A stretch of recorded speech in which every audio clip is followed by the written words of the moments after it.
Hi everyone, it's Simon Keeling here at weatherwave.net and it's Friday the 29th of January. Thanks again for watching. This is your look ahead. It's a rapid look ahead actually because there's so much going on out there. Cooler temperatures certainly on the sea now as far as February is concerned. Yeah, we start off mild, but we see that duck in temperatures tomorrow picking up again into next week, and then we see this fall off again as we head through the middle to latter stages of next week.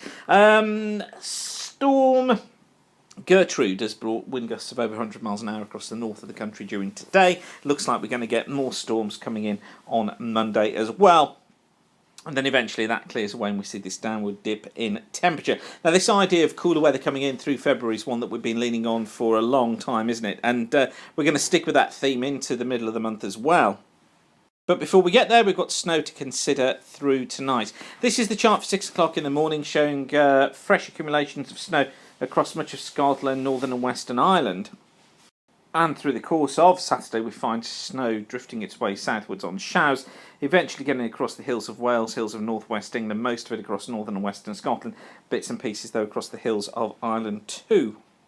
And still that lying snow is there overnight into Sunday. Fascinating to see the 850s falling away during this evening. This is 6 o'clock on Friday evening. You notice temperatures of 2s and 3s across the south. This is the interesting line to watch here. This is the -5. We use -5 as a guide for a greater than 50% chance of precipitation falling as snow at the surface. Take a look at one of my other videos, a weather school video about the 850 temperatures and why we use them. And by 6 o'clock on Saturday morning, the -5 has come way south through the Midlands, through Wales, hence the reason for those snow showers moving south. And it actually drifts even further south through Saturday evening to be across southern England by then. In fact, it's not until Sunday morning that it starts to retreat away, back up towards the northwest as fronts come in across the southwest of the country, starting to reintroduce the milder air through the course of Sunday afternoon in preparation for Monday and the next storm system moving in. So chill in the short term, but in the long term we've got some cold to look forward to as well. Some significant warming going on in the stratosphere at the moment. Here it is during Saturday afternoon. The warming then continuing into next week. 2 areas of warming, in fact, next week. One here across Asia, one across North America and the Northern Pacific.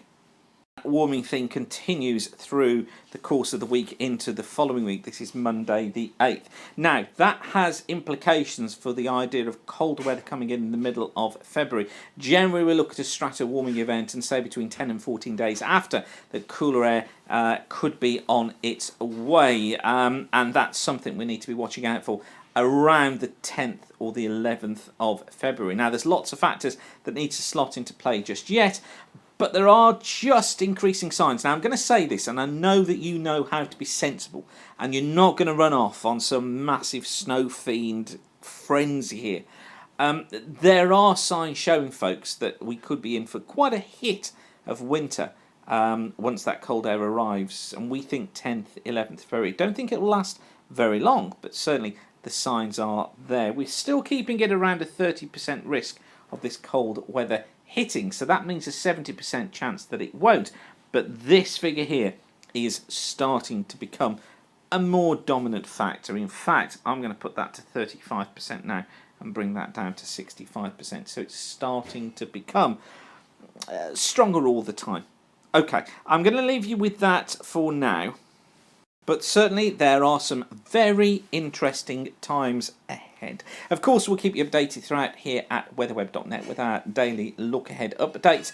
And whatever you're doing, thanks again for watching. Keep the sun shining. Don't forget you can follow us on Twitter, and you just follow us at WXWeb for all the latest updates.